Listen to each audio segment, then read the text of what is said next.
जय श्री राम।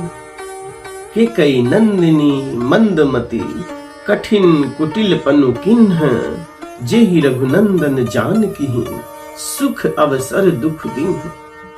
के कई राज की लड़की निच बुद्धि के कई ने बड़ी ही कुटिलता की, जिसने रघुनंदन श्री राम जी और जानकी जी को सुख के समय बहुत ही दुख दिया। भाई दिन कर कुल बिटप कुठारे, कुमत किन्ह सब विश्व दुखारे। वह सूर्य कुल रूपी वृक्ष के लिए कुल्हाड़ी हो गई। उस कुबुद्धि ने संपूर्ण विश्व को दुखी कर दिया। श्री राम सीता को जमीन पर सोते हुए देखकर निषाद को बड़ा दुख हुआ। बोले लखन मधुर मृदु बानी, ज्ञान विराग भगति रस सानी। काहुन को सुख दुख दाता, निज कृत कर्म भोग सब भ्राता। तब लक्ष्मण जी ने ज्ञान वैराग्य और भक्ति के रस से सनी हुई मीठी और कोमल वाणी बोले, हे भाई, कोई किसी को सुख दुख का देने वाला नहीं है। सब अपने ही किए हुए कर्मों का फल भोगते हैं। जोग वियोग भोग भल मंदा, हित अनहित मध्यम भ्रम फंदा। संयोग मिलना, वियोग यानी बिछुड़ना, भले बुरे, भोग, शत्रु, मित्र और उदासीन, ये सभी भ्रम के फंदे हैं। जन्म मृत्यु संपत्ति विपत्ति, कर्म और काल, जहां तक जगत के जंजाल हैं। धरती, घर, धन, नगर, परिवार, स्वर्ग और नरक आदि जहां तक व्यवहार है, जो देखने, सुनने और मन के अंदर विचारने में आते हैं, इन सब का मूल मोह अज्ञान ही है। परमार्थतः यह नहीं है जैसे स्वप्न में राजा भिखारी हो जाए या कंगाल स्वर्ग का स्वामी इंद्र हो जाए, तो जागने पर लाभ या हानि कुछ भी नहीं है। वैसे ही इस दृश्य को हृदय से देखना चाहिए। ऐसा विचार कर क्रोध नहीं करना चाहिए और न किसी को व्यर्थ दोष ही देना चाहिए।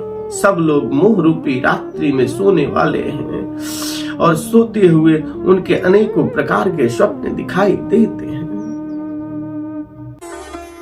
इस जगत रूपी रात्रि में योगी लोग जागते हैं, जो परमार्थी है और प्रमग्न यानी माइक जगत के छूटे हुए हैं। जगत में जीव को जागा हुआ तभी जानना चाहिए जब संपूर्ण भोग विलासों से वैराग्य हो जाए। होई विवेक मोह भ्रम भागा, तब रघुनाथ चरण अनुरागा। सखा परम परमारथ एहूं, मन क्रम बचन राम पद ने। विवेक होने पर मोह रूपी भ्रम भाग जाता है। तब अज्ञान का नाश होने पर श्री रघुनाथ जी के चरणों में प्रेम होता है। हे सखा, हे मित्र, मन, वचन और कर्म से श्री राम जी के चरणों में प्रेम होना यही सर्वश्रेष्ठ परमार्थ यानी पुरुषार्थ है। श्री राम जी परमार्थ स्वरूप परम वस्तु पर ब्रह्म है। वे अविगत, जागने में न आने वाले, अलख जानने में नहीं आते, अलख स्थूल दृष्टि से देखने में न आने वाले, अनादि, आदि रहित, अनुपम, उपमा रहित, सब विकारों से रहित और भेद शून्य है। वेद जिनका नित्य नेति नेति कहकर निरूपण करते हैं, वही कृपालु श्री रामचंद्र जी भक्त भूमि ब्राह्मण, गौ और देवताओं के हित के लिए मनुष्य शरीर धारण करके लीलाएं करते हैं, जिनके सुनने से जगत के जंजाल मिट जाते हैं। सखा समुझी अस परिहरि मोह, सिय रघुबीर चरण रत हो। कहते राम गुण भाभिनु सारा, जागे जग मंगल सुखदारा। हे सखा, ऐसा समझ मोह को त्याग कर श्री सीताराम जी के चरणों में प्रेम करो। इस प्रकार श्री रामचंद्र जी के गुण कहते कहते सवेरा हो गया। तब जगत का मंगल करने वाले और उसे सुख देने वाले श्री राम जी जागे। सकल सोच करि राम नहावा, सुचि सुजान बट चीर मंगावा। अनुज सहित सिय जटा बनाए, देखी सुमंत्र नयन जल छाए। शौच आदि सब कार्य नित्य पवित्र और सुजान श्री रामचंद्र जी ने स्नान किया। फिर बड़का दूध मंगवाया और छोटे भाई लक्ष्मण जी सहित उस दूध से सिर पर जटाएं बनाई। यह देखकर सुमंत्र जी के नेत्रों में जल छा गया। हृदय दाहु अति बंधन मलिना, कह कह जोरी बचन अति दीना। उनका हृदय अत्यंत जलने लगा, मुंह मलिन उदास हो गया। वे हाथ जोड़कर अत्यंत दीन वचन बोले, हे नाथ, मुझे कौशलनाथ दशरथ जी ऐसी आज्ञा दी थी कि तुम रथ लेकर श्री राम जी के साथ जाओ और वन दिखाकर गंगा स्नान कराकर दोनों भाइयों को तुरंत लौटा लाना। सब संशय और संकोच को दूर करके लक्ष्मण राम सीता को घुमा फिरा लाना। महाराज ने ऐसा कहा था, अब प्रभु जैसा कहे मैं वही करूं, मैं आपकी बलिहारी हूं। इस प्रकार विनती करके श्री रामचंद्र जी के चरणों में गिर पड़े और उन्होंने बालक तरह से रो दिया। जैसे बालक रोते हैं उस प्रकार से सुमंत्र जी ने रो दिया। तात कृपा कर कीजिए सोई, जाते अवध अनाथ न होई। मंत्री राम उठाई प्रबोधा, तात धर्म मत तुम सब सोधा। और कहा, हे तात, कृपा करके वही कीजिए जिससे अयोध्या अनाथ न हो। श्री रामचंद्र जी ने मंत्री को उठाकर धैर्य बधाते हुए समझाया कि हे तात, आपने तो धर्म के सभी सिद्धांतों को छान डाला है।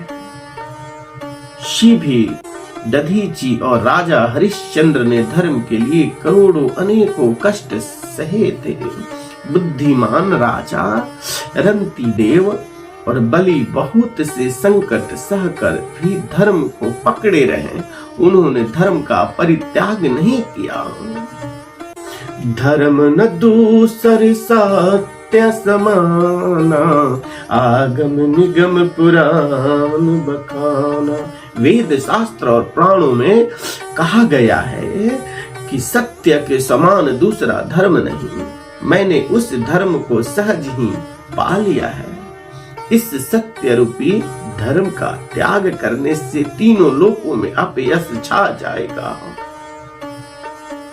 प्रतिष्ठित पुरुष के लिए अपयश की प्राप्ति करोड़ों मृत्यु के समान भीषण संताप देने वाली है। हे तात, मैं आपसे अधिक क्या कहूँ, लौट कर उत्तर देने में भी पाप की भागी होता हूँ। आप जाकर पितु पद गही कहीं कोटि नति, विनय करब कर जोरी। चिंता कवन नेहु बात के तात करिय जनी मोरी। आप जाकर पिताजी के चरण पकड़ कर करोड़ों नमस्कार के साथ ही हाथ जोड़कर विनती करिएगा कि हे तात, आप मेरी किसी बात की चिंता ना करें। आप भी पिता के समान ही मेरे बड़े हितैषी हैं। हे तात, मैं हाथ जोड़कर आपसे विनती करता हूँ कि आपका भी सब प्रकार से वही कर्तव्य है जिसमें पिताजी हम लोगों को सोच में दुखी ना होने पाते। श्री रघुनाथ जी और सुमंत्र का यह संवाद सुनकर निषाद राज कुटुंबियों सहित व्याकुल हो गया। फिर लक्ष्मण जी ने कुछ कड़वी बात कही। प्रभु श्री रामचंद्र जी ने उन्हें बहुत ही अनुचित जानकर उनको मना किया।